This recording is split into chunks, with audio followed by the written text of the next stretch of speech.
구독과 좋아요, 그리고 영상 제작하고 분석하는데 슈퍼탱스는 큰 도움이 됩니다.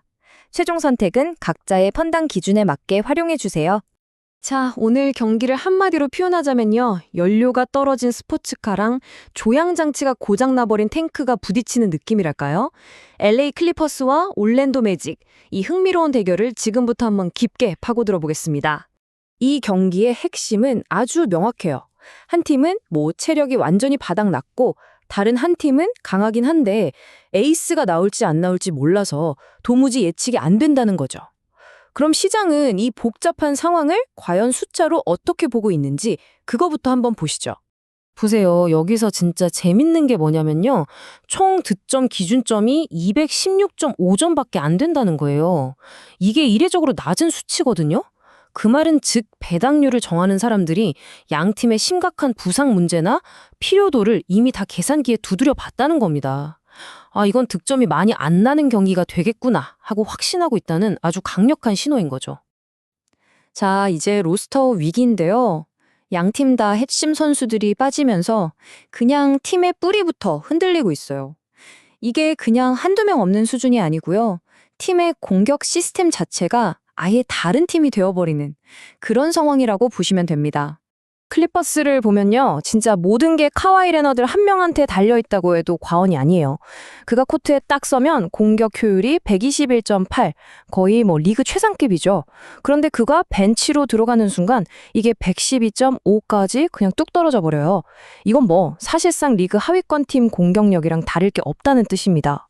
근데 문제는 바로 그 레너드가 지금 나올지 안 나올지 모른다는 거예요.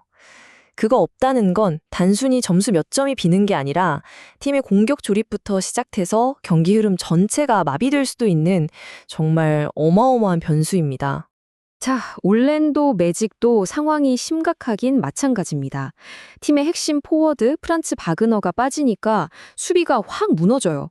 그가 없을 때 수비 효율을 보면 시즌 평균 114.3에서 116.1까지 눈에 띄게 안 좋아지는 게 바로 보이죠. 근데 여기에 또 수비의 중심인 제일런 석스까지 나올지 안 나올지 모른다니 이렇게 되면 모든 공격 부담이 파울로 방케로 한 명한테 다 쏠릴 수밖에 없어요. 그럼 상대는 당연히 뭘 하겠어요? 바로 더블팀 수비를 붙이겠죠. 그럼 그는 혼자 고립돼서 점점 지쳐갈 수밖에 없는 그런 그림이 그려지는 겁니다. 한번 정리해볼까요? 결국 양팀 다 치명적인 결함을 안고 경기를 해야 한다는 거예요. 클리퍼스는 팀의 심장, 그러니까 공격 엔진이 꺼질 위기고요. 매직은 수비의 뼈대랑 제일 중요한 공격 루트를 동시에 잃어버린 상태인 거죠. 그런데요, 단순히 선수 몇 명이 없다는 게 문제의 끝이 아닙니다. 두 팀의 스케줄을 한번 비교해보면 이 에너지 불균형이 얼마나 심각한지 바로 알 수 있어요. 이건 하늘과 땅 차이거든요.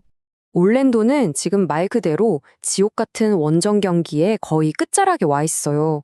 특히 바로 전 경기가 어땠냐면 피닉스랑 2차 연장까지 가는 진짜 피말리는 싸움을 했거든요.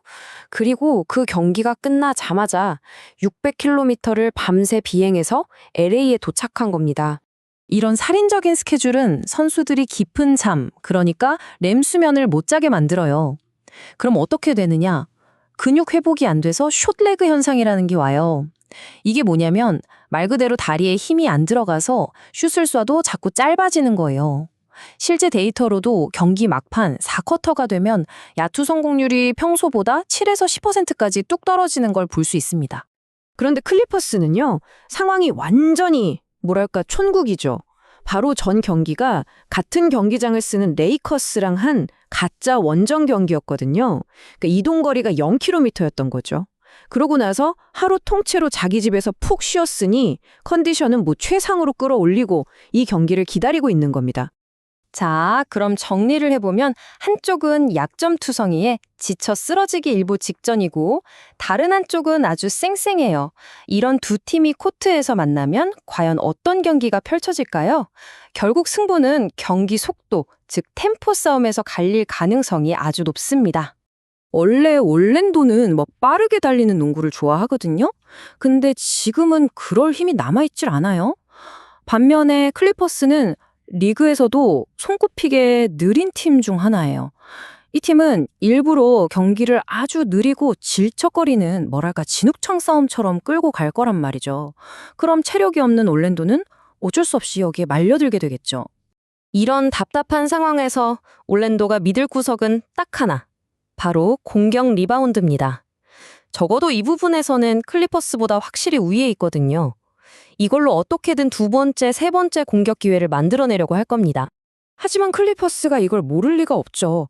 클리퍼스의 드랍 커버리지라는 수비는 바로 이 점을 파고들어요. 이 수비는 상대방이 골 밑으로 파고들지 못하게 하고 대신 성공률 낮은 중거리 슛을 쏘게끔 만들거든요. 특히 아까 말했던 숏레그 현상으로 다리가 무거운 상대 가르들한테는 정말 최악의 수비 전술인 셈이죠. 자, 그럼 지금까지 저희가 분석한 모든 걸 한번 종합해 보겠습니다. 누가 빠졌는지, 체력 차이는 얼마나 나는지, 전술적으로는 누가 유리한지, 이 모든 걸 고려했을 때 가장 가능성 높은 시나리오는 바로 이겁니다.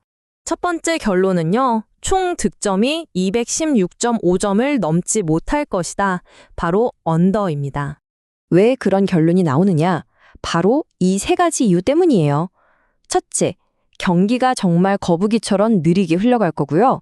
둘째, 양팀 다 점수를 내줄 핵심 선수들이 없거나 있어도 정상이 아니에요. 그리고 마지막으로 특히 올랜도는 너무 지쳐서 슛이 계속 림을 빗나갈 가능성이 아주 높다는 거죠. 그리고 두 번째 예측. 이 압도적인 체력 차이를 바탕으로 LA 클리퍼스가 3.5점 그 이상의 점수 차로 이길 거라는 겁니다. 물론이죠. 어떤 예측도 100% 확실한 건 없어요. 그래서 데이터는 이런 예측이 뒤집어질 수 있는, 그러니까 이변이 일어날 만한 몇 가지 시나리오도 함께 보여주고 있습니다.